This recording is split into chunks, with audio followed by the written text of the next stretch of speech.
ओम नमः शिवाय। दोस्तों, आपका हमारे चैनल पर स्वागत है। आज के इस कार्यक्रम में हम आपको जानकारी देने वाले हैं ग्रहों के सेनापति मंगल ग्रह 28 जुलाई 2025 को अपना राशि परिवर्तन करने जा रहे हैं।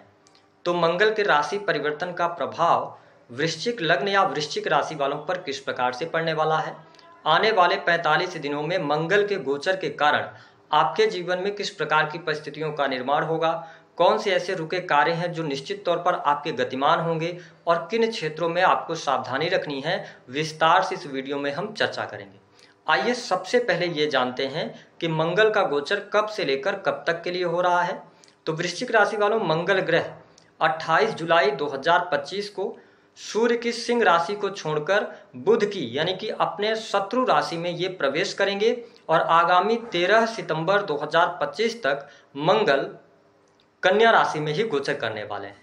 तो वृश्चिक राशि वालों, जब हम आपके लिए बात करते हैं तो मंगल ग्रह आपके राशि के स्वामी बनते हैं और साथ ही हमारे ज्योतिष शास्त्र में मंगल को ऊर्जा, शक्ति, साहस, पराक्रम, छोटे भाई बहन, जमीन जायदाद, वाद विवाद, लड़ाई झगड़े, सेना, police, army, electronic gadgets, engineering का क्षेत्र, मेडिकल लाइन, साथ ही हमारे शरीर में पाया जाने वाला जो ब्लड होता है उसमें भी मंगल का ही कारकत्व होता है। ऐसी स्थिति में अगर देखा जाए तो मंगल ग्रह चोट चपेट, दुर्घटना, भूकंप, आगजनी और युद्ध को भी प्रदर्शित करते हैं। तो मंगल ग्रह जब शत्रु राशि में जा रहे हैं तो वृश्चिक राशि वालों, शत्रु राशि में भले ही ये जा रहे हैं लेकिन आपके राशि के स्वामी बनते हैं और 11th हाउस इनका गोचर होगा। तो निश्चित तौर पर यह गोचर आपके लिए लाभकारी सिद्ध होता नजर आ रहा है। विशेष तौर पर मंगल आपके प्रथम भाव और छठे भाव के स्वामी होकर 11वें भाव से गोचर करेंगे तो निश्चित तौर पर आपके रुके हुए कार्यों में गति आएगी। आपकी इच्छाएं इस समय अवधि के दौरान बढ़ेंगी। आप अपने जीवन में अपने लक्ष्यों की पूर्ति के लिए प्रयास करते नजर आएंगे। उत्साह और उमंग से आप भरे रहेंगे। 11th हाउस में मंगल के जाने की वजह से सोशल सर्कल आपका बढ़ेगा। बड़े भाई बहनों के द्वारा आपको लाभ की प्राप्ति होगी। साथ ही यदि आप किसी भी प्रकार के सामाजिक संगठनों से जुड़े हैं तो यह समय आपके लिए लाभकारी रहेगा। जो लोग नौकरी पेशा जीवन से जुड़े हैं, इस समय अवधि के दौरान आपके प्रमोशन के चांसेस बनते हैं। आपकी इच्छा पूर्ति होने के योग दिखाई देते हैं। इस समय अवधि में जो लोग किसी भी प्रकार से सेल्स के कार्य से जुड़े हुए हैं या किसी भी प्रकार के कमीशन से जुड़े कार्य करते हैं तो यह गोचर आपके लिए बहुत ही लाभकारी सिद्ध होता हुआ नजर आ रहा है। 11वें भाव में मंगल के होने की वजह से सोशल दायरा आपका बढ़ेगा। फ्रेंड्स के साथ में आपको टाइम स्पेंड करने का मौका भी प्राप्त होगा। आपकी बहुत सारी एनर्जी अपनी इच्छा पूर्ति के लिए रहेगी। तो इन 45 दिनों में आपकी कोई बड़ी मनोकामना, कोई बड़ी इच्छा निश्चित तौर पर पूर्ण होती नजर आ रही है।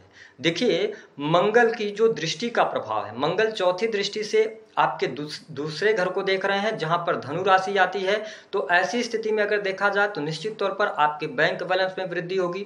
रुका हुआ फंसा हुआ पैसा आपको प्राप्त होगा। साथ ही पारिवारिक जीवन भी आपका अच्छा रहेगा। परिवार के लोगों के बीच में स्नेह बढ़ेगा। कुटुंबी जनों के साथ में आपके रिलेशन अच्छे होंगे। लेकिन वाणी भाव पर जब मंगल की चौथी दृष्टि है तो इस समय अवधि के दौरान वाणी में आपके तेज देखने को मिलेगा। तो थोड़ा बहुत आप ध्यान देंगे तो आपके लिए चीजें बेहतर रहेंगी। ठीक है, वाणी का इस्तेमाल करते समय थोड़ा ध्यान दें। अगर आप राजनीतिक क्षेत्र से जुड़े हैं, किसी भी पार्टी के आप प्रवक्ता वगैरह हैं या आपका कोई भी ऐसा कार्य क्षेत्र है जिसमें आपकी वाणी बहुत ज्यादा प्रभावी होती है तो इस समय अवधि के दौरान वाणी को थोड़ा सा आप संयमित करके चलेंगे तो आपके लिए अच्छा रहने वाला है। क्रोध थोड़ा सा बढ़ सकता है। ठीक है, एग्रेसिव हो सकते हैं आप, जिस पे आपको नियंत्रण रखने की आवश्यकता है। मंगल की जो दृष्टि का प्रभाव है, देखिए मंगल 7वीं दृष्टि से आपके पंचम भाव को देखेंगे जहां पर शनिदेव ऑलरेडी विराजमान हैं।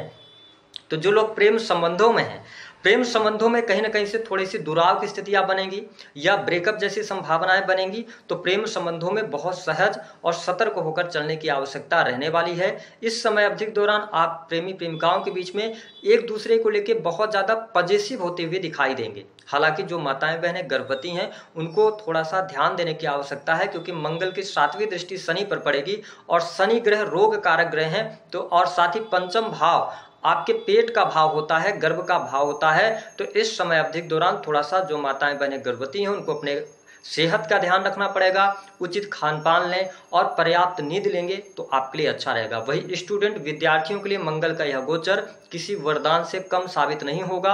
अगर आप टेक्निकल फील्ड, मेडिकल लाइन से जुड़ी हुई कोई भी पढ़ाई कर रहे हैं, इंजीनियरिंग के फील्ड से जुड़े हैं, तो निश्चित तौर पर आपके लिए यहाँ पर लाभकारी समय देखने को मिलेगा। साथ ही स्टूडेंट विद्यार्थी, अगर आपका कोई भी एग्जाम है, जो मैंने बताया सेना, पुलिस, आर्मी से रिलेटेड, इलेक्ट्रिकल इंजीनियरिंग से रिलेटेड या इसके साथ साथ मेडिकल लाइन से रिलेटेड, तो इन सभी क्षेत्रों में अप्रत्याशित आपको लाभ मिलेगा। ठीक है, स्थिति आपके लिए बहुत बढ़िया है। मंगल की 8वीं दृष्टि आपके 6th हाउस पर है, तो 8वीं दृष्टि मंगल जहां पे भी डालते हैं, देखिए डिस्ट्रायर का काम करते हैं, अपनी स्वयं की राशि को देख रहे हैं, तो ऐसी स्थिति में शत्रु संबंधित समस्याएं आपकी समाप्त होंगी। प्राइवेट सेक्टर से जुड़े जातकों को लाभ होगा। नौकरी पेशा जीवन आपका अच्छा रहने वाला है। जो लोग सरकारी क्षेत्र से जुड़े हैं उनके लिए भी परिस्थितियां बहुत बेहतर रहेंगी। हालांकि आपके 10वें भाव से केतु का गोचर हो रहा है, तो इस समय अवधि के दौरान कार्य क्षेत्र में आपका थोड़ा सा मन नहीं लगेगा, या प्राइवेट सेक्टर में आप किसी कंपनी में हैं तो आपका मन बार बार चेंज करने की तरफ भागेगा।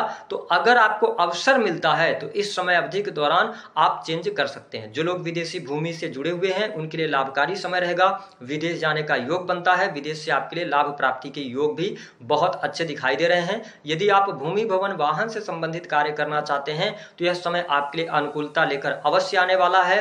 यानी भूमि, भवन, वाहन से संबंधित आप कार्य कर सकते हैं, लेकिन जल्दबाजी में आपको किसी भी प्रकार के कार्य करने से बचने की आवश्यकता रहेगी।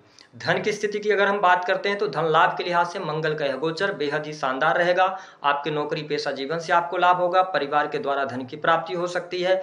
अगर आपने किसी को पैसे वगैरह उधार दिए थे तो उसमें आपको लाभ मिलेगा। कोर्ट कचहरी आदि का कोई मामला चल रहा था तो उसमें भी विजय प्राप्त होने के योग दिखाई देते हैं। वही वैवाहिक जीवन की जब हम बात करते हैं तो वैवाहिक जीवन आपका शानदार रहेगा। जीवन साथी का पूर्ण सहयोग और समर्थन आपको प्राप्त होता नजर आएगा। तो इस समय अवधि के दौरान आप हनुमान जी की उपासना करें, ओम हंग हनुमते नमः इस मंत्र का जप करें तो आपके लिए लाभकारी रहेगा। बाकी यह गोचर आपके लिए अच्छा रहेगा। क्रोध से थोड़ा सा बचना है और धन आएगा तो धन का संग्रहण करना जरूरी है।